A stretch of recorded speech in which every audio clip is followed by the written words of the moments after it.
Navi-Polska zaprasza.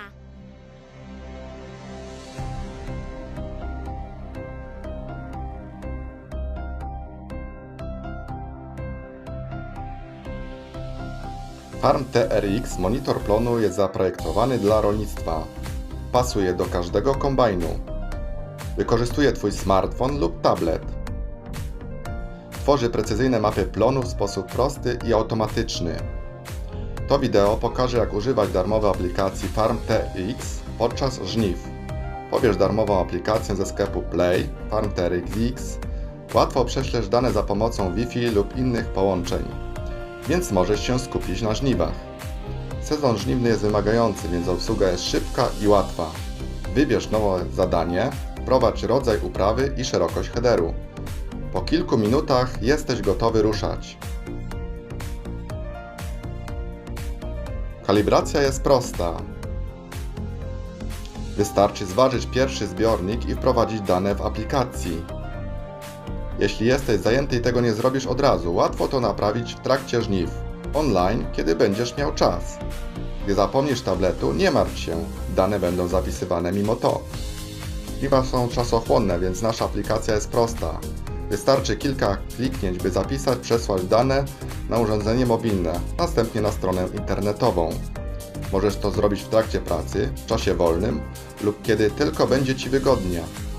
Po przesłaniu Twoje dane są automatycznie przetwarzane, więc nie musisz spędzać godzin na analizowaniu i przetwarzaniu Twoich map plonu, po prostu będą gotowe.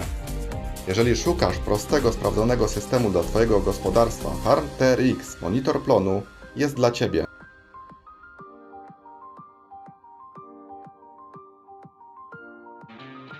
The FarmTRX Harvest Bundle includes everything you need to get started precision yield mapping this harvest season, including the latest version of the yield monitor, the moisture sensor, optical sensors with quick connect installation technology, all the necessary wiring for installation, and the external GPS antenna. Your purchase of a yield monitor also includes a full year of access to our automated precision yield mapping software, the FarmTRX web app.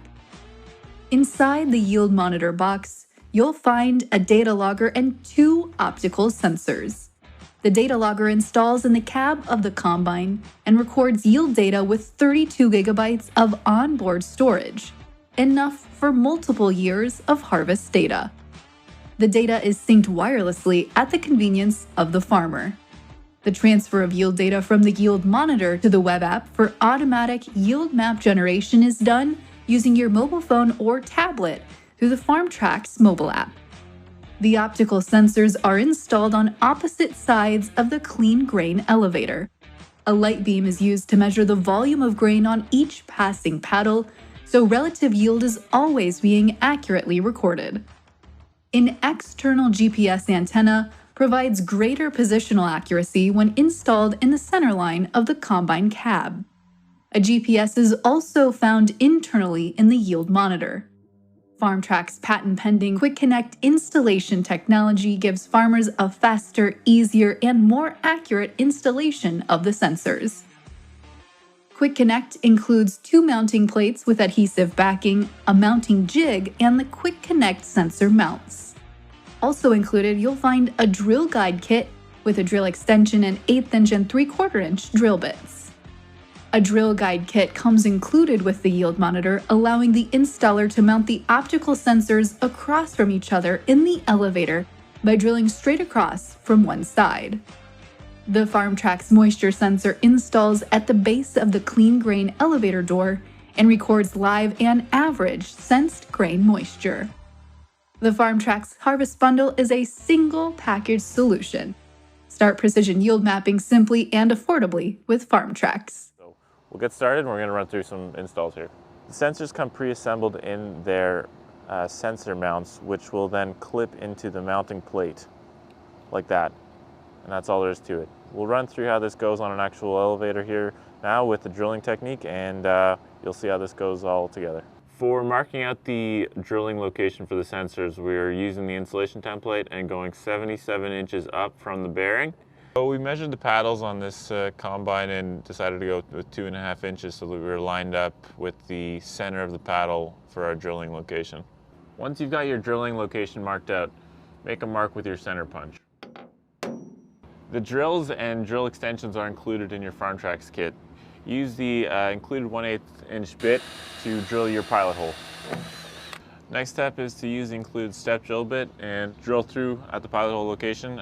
Go all the way through. You'll notice that the largest step is 18 millimeters, which is the correct size for the sensor. Once you've drilled 2 or 3 of the steps on your drill, stop and just take a look and make sure that there are no paddles in the way. And if so, move those. Using the alcohol swabs provided, prepare the area around the sensor hole just to make sure that it's clean and the adhesive will stick properly. It's really important to make sure this is done with the alcohol swab because the surface needs to be fully sterilized for the adhesive to bond properly. You may find on some older combines that the paint may have oxidized. It's good to clean this thoroughly before you go to the alcohol swab step. Before mounting the plate on, decide which way you want to route your wiring. You'll see that the wire leaves opposite each of these clips. So if you want your wiring to go this way around the elevator, set it up so that one of your clips is facing opposite that direction. Next step is to take the mounting plate and remove the adhesive backing.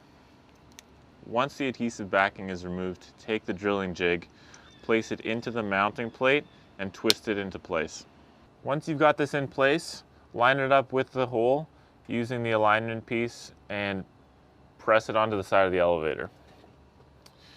Use pressure here. The adhesive is activated under pressure. We suggest putting pressure for at least 15 seconds to make sure you get a good bond. After you've finished applying pressure to the mounting plate, leave it alone for a few minutes so that it can form a proper bond. After a few minutes, come back and you can unclip this mounting jig and pull it out. Then you've got your mounting plate ready to go, ready for the sensor. But first, we're going to drill the hole in the backside from here. Included in the kit is an extension for your drill so that we can go and drill the backside of the elevator from here, so we don't need to drill blindly. Using that same drilling jig we used to align the first mounting plate, place it on the extension, slide it up, and then mount the extension on your drill. Once you're ready and in place, we're going to mount this drilling alignment jig back in the mounting plate. Put the drilling alignment piece back into the mount and lock it into place. You should have now a nice straight shot to the back of the elevator wall, and we'll drill the pilot hole. Once you finish drilling the pilot hole in the back side of the elevator, unclip the drilling jig and remove the assembly. Next, we're going to swap out the pilot drill bit for the step drill bit and drill the hole on the back side of the elevator. It's important for this step to make sure that the tip of the step drill bit lines up with the hole you've drilled for your pilot hole. So take some time and make sure you've got it in place properly. The guide will make it so you're pretty much bang on, but just make sure before you start drilling. Once you got the tip of the step drill bit engaged in your pilot hole, start to drill. Once you get 2 steps in, it's best to be safe while the bond is still curing to unclip the drilling jig and slide it out so that you're not applying any unnecessary torque to your mounting plate. Once you finish drilling clean through the other side, remove the drill. Using another alcohol swab, I'm going to prepare the area at the back side of the elevator for the next mounting plate. Remove the adhesive backing from your second mounting plate. Use the same drilling and mounting jig we've used before. Clip it into place, and you'll be able to align the plate with the hole on the back side of the elevator and press on. Apply pressure for 15 seconds to make sure it's firmly mounted on. Once you left it alone for a little while, come back and you can remove the drilling guide by twisting counterclockwise. When you're going to mount your sensors, make sure you choose the receiver sensor for the outside of the elevator. You'll be able to tell it's the receiver because it has that second LED and it has 3 wires on the connector. To clip it into place, compress this tab at the top and twist into place. You'll know it's in when you feel a click. To mount the receiver sensor, you may need to peek around the back of the elevator to make sure the tabs are lined up with the mounting plate. Once you've done so, press the sensor in towards the mounting plate and twist clockwise. You'll feel it snap into place. It's important to make sure you've thought of a good spot to run your wiring so that it's not going to be caught up on any moving belts. Taking the interconnect harness, connect the receiver sensor and emitter. And we're gonna find a nice tidy spot to run this. On this S770, we're gonna run the wiring to match this harness here and stay away from these moving belts. We've got this pigtail here on the interconnect harness. It's for the moisture sensor. So we're gonna tuck it down the back and down to the bottom of the elevator. With the interconnect harness here, when you bring it down to the bottom of the elevator, you'll be able to just plug in simply the wiring harness that comes off the moisture sensor, which you can see we've now mounted in the door here. Make sure to take up any extra slack in the harness so you don't have it laying around, potentially getting caught on things. The FarmTRX moisture sensor extends our yield monitoring system to provide grain moisture and calculate dry and wet yield. Precision moisture maps are created through the FarmTRX web app. If you've purchased the moisture sensor, here are the steps required for install. The moisture sensor will be installed in the lower door of the clean grain elevator. It should be installed slightly off from the center line of the lower door, approximately between the 6:30 to 7 o'clock position. This is the optimal placement for corn and cereals. If harvesting oil seeds, it is advised to install closer to the middle of the paddle. The sensor should be installed somewhere it is less susceptible to wear from flowing grain. Avoid areas with obvious wear patterns. The sensor should be oriented so that the wiring harness faces towards the back of the combine. Remove the lower door for easier handling. Clean the door surface and place the moisture sensor cutter template on the selected location. If using a plasma cutter, place and clamp a FarmTRX stainless steel template onto the desired location. Use a center punch to mark the crosshairs of the 4 bolt holes and the 2 hole saw drilling locations. Drill out the hole saw circles. Use an angle grinder cut-off wheel blade to cut an opening for the moisture sensor to occupy. If using a plasma cutter, use the stainless steel plasma cutter template and cut freehand. Place the moisture sensor into the cut space and align the holes on the top and bottom of the sensor with the 4 bolt holes. Place 4 number 10 bolts through the cut holes and use the provided washers and nuts to secure the sensor into place. Do not over-tighten the bolts, as this can cause the sensor mounts to crack. Thanks for tuning in today to see how we install our new optical sensor system on this John Deere S770. Tune in to our other videos and look out for tutorials on how all our other products work.